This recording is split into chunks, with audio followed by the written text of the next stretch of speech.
Po sa lahat, binabati namin ng mga bagong kasal bilang pangalawang magulang. Nandito po yung ninang at ninong nyo. Ang minabuti po lamang na sana po sa pagdating ng araw at magbuhat ngayon at kayo po ay nasa ustong gulang na.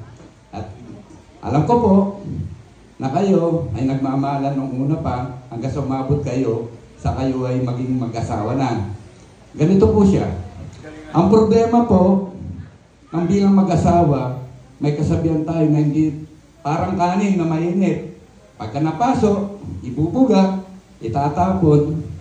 Ang problema po ng bawat mag-asawa ay nung namin nyo, hindi puro sarap, hindi puro nasa SM, etc.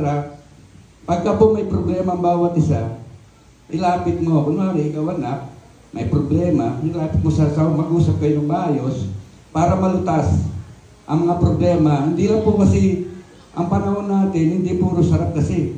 Mas marami yung problema, pagsubok na binibigay ng ating Panginoon Diyos sa ating lahat.